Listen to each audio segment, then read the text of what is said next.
여러분, 민주노총 산하 화물연대가 7일 0시를 기점으로 총파업에 돌입하겠다 이렇게 선언을 했습니다.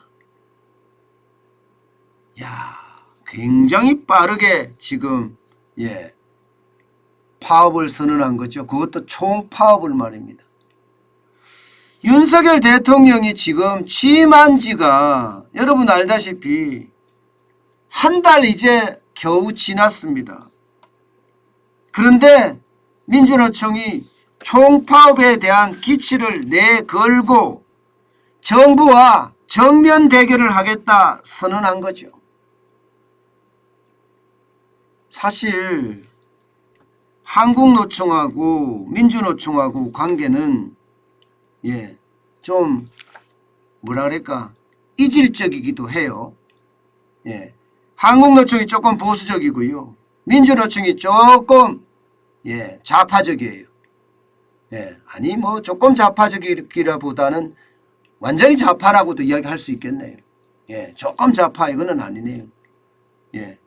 그런데 윤석열 대통령은요, 한국노총하고의 관계에 있어서는요, 이게 변함없는 친구라는 이야기로 좀 친근감을 가지고 있지만 민주노총하고는요 상대적으로 소원하다 이렇게 이야기하고 있습니다. 그러면 이 총파업에 대한 것도 사실상 윤석열 정부와 민주노총의 한판 대결이라고 봐야 되나요? 아마도 저는 그렇게 봅니다. 제대로 한판 붙자죠. 여기에 이제 정부가 어떻게 하느냐에 따라서 말입니다. 이게 앞으로 5년 동안 노동정책을 어떻게 갖고 갈 수 있는지 아마 시험대가 될 것으로 보입니다. 명분은 그렇습니다. 명분은 아니 경유값이 너무 올라서 못 살겠다예요. 워낙 많이 올라갔잖아요. 지금 휘발유 값도 그렇고요. 2028.78원입니다. 그리고 경유도 2,000원이 넘었어요. 2,020원이 넘어서 2,020.7원입니다. 굉장히 많이 올라갔죠. 그러니까 이렇게 올라가니까 화물 운송 차량들이 지금 그 어느 때보다 심각합니다. 물건을 실어 나르면 실어 나르는 만큼 손해라는 거거든요.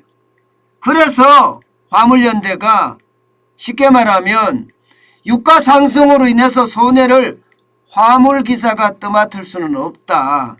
안전운임제를 더 연장을 해라 이렇게 이야기하고 있는 겁니다. 안전운임제라는 것은요, 화물기사가 이 낮은 운임 탓에 뭐 피로나 과속 이렇게 할 수 있잖아요. 왜? 많이 실으려고 많이 왔다 갔다 하기 위해서 말입니다. 그러다 보면 사고가 나는데 바로 이것을 방지하기 위해서 만든 제도입니다. 문재인 정부가 만들었습니다. 이게 올해 말로 종료가 되는 거예요. 종료가. 바로 이 제도 다시 연장하라 이거 연장하라.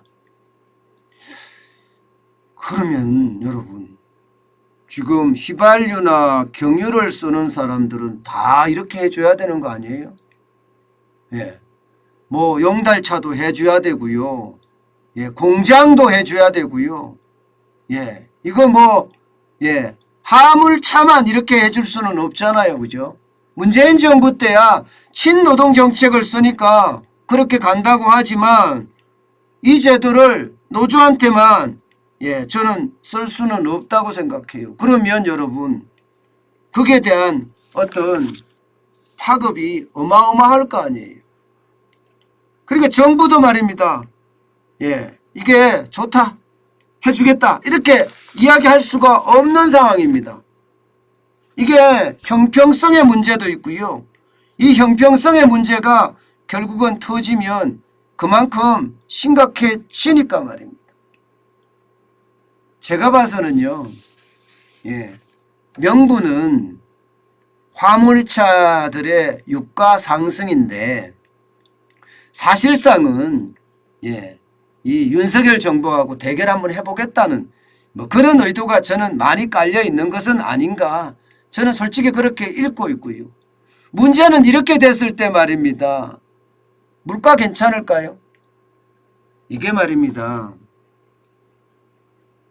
화물이 왔다 갔다 하면서 사실 우리 전국의 공급망이 움직이는 거거든요. 공장에서 생산하면 도매상까지 누군가 실다 줘야 되잖아. 이게 화물이거든요. 그리고 도매상은요, 소매상까지 또 실다 줘야 됩니다. 이게 화물입니다. 그런데 공장에서 도매상으로 안 가면요, 예를 들어서 하이트 진로가 지금 화물차 산성을 쌓아서 공장에서 물건을 못 나가게 막고 있거든요. 그러니까 도매상들이 이제는 오죽 답답하니까 차를 구해서 직접 운전해서 거기 가서 끌러 갑니다. 사러 갑니다. 이제는요. 그럴 수밖에 없으니까 거기에 대해서도 계란 던지고 뭐 갑자기 와서 차에 부딪히고 이러면서 방해를 하고 있는 것도 사실이죠. 이렇게 공급망이 붕괴가 되면 물가는 더 올라갈 겁니다. 5월에 5.4%라는 물가가 결코 적은 물가가 아닌데 6월에는 더 많이 올라갈 수 있다는 그런 이야기가 나올 수밖에 없는 상황인 거죠. 충격적이죠. 충격적이죠. 저는 그런 생각이 많이 듭니다. 이게 노조 말입니다. 노조. 노조는 저는 기본적으로 제 스스로도 인정하는 게 노조예요. 당연히 노조는 저는 있는 게 좋다고 생각해요. 그래서 근로자하고 어떤 견제가 되는 것도 좋다고 생각해요. 그러나 이게 명분 없이 말입니다. 무조건적으로 총파업하겠다? 저는 그런 거 인정 못하겠어요. 대한민국 국민 아닙니까? 그분들도. 지금 경제가 굉장히 어려워요. 오죽했으면 윤석열 대통령이 경제 위기란 태풍이 마당에 와 있다 이렇게까지 표현을 했겠습니까? 경제 위기라는 태풍이 말입니다. 그런데도 지금 천하태평, 자기네들의 이익만 취하려고 하는 노조의 어떤 그 행동을 보면 참 답답하기 그지없습니다. 결국 말입니다. 이번 총파업의 어떤 흐름이 어디로 가느냐가 굉장히 중요할 거예요. 그런데 필요 없습니다. 제일 중요한 것은요, 법 위에 노조 없습니다. 법대로 하면 됩니다. 법대로. 법대로 해서요, 그대로 이게 해야 되지, 더도 말고 덜도 말고요, 법대로. 한덕수 국무총리도 법과 원칙에 따라 엄정히 조치할 거라고 하잖아요. 저는 그렇게 해야 된다고 봐요. 제가 노조 편을 들거나 정부 편을 드는 게 아니에요. 그럴 생각도 없습니다. 저는 그냥 오로지 말입니다. 우리 경제 전체를 두고 봤을 때 과연 이게 괜찮은 건가? 또 이 시기에 특별하게 뭐 센 명분이 있는 것도 아니고 본인들만 혜택을 특별하게 달라는 걸 가지고 파업을 하는 게 맞는가?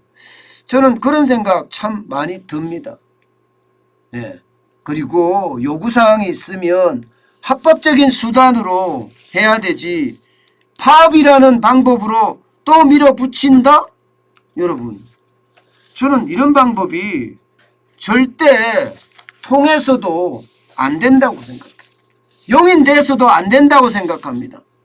그 어느 때보다 불법 행위에 대해서는요, 강력하게 저는 처벌해야 된다고 봐요.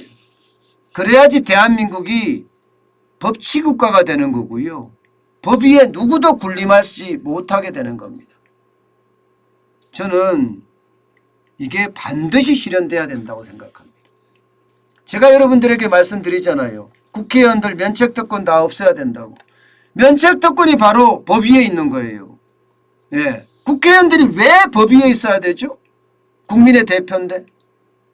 국민의 대표면 국민하고 똑같은 대접을 받거나 아니면 봉사직이니까 국민들보다 좀 덜 대접을 받는 게 일반적이어야 됩니다. 그런데 그들은 군림하면서 국민들을 개, 돼지 취급하잖아요. 그거 안 되거든요. 지금 노조가 저는 그런 어떤 환상에 빠져 있는 것 아닌가 싶어요. 이 근로자와 경영청은요, 항상 함께 가야 됩니다. 함께. 그런데 함께 안 가고 나만 특별하게 대우를 해달라고 이야기하는 것은 저는 특권의식이라고 생각합니다. 저는 그런 특권의식이 우리 사회에 만연해서는 절대 되지 않습니다. 반드시 법과 원칙이라는 토대로 강력하게 대응해야 합니다. 그래야지만이 대한민국엔 경제도 살리고요. 저는 법치도 살린다고 생각해요. 지금까지 말입니다. 법치가 무너져서 나라가 누구는 특혜를 받고 누구는 특혜를 못 받고 내로남불이라는 게 그렇게 많았잖아요. 바로 이게 저는 분명히 이번 기회에 없어져야 된다고 생각을 합니다.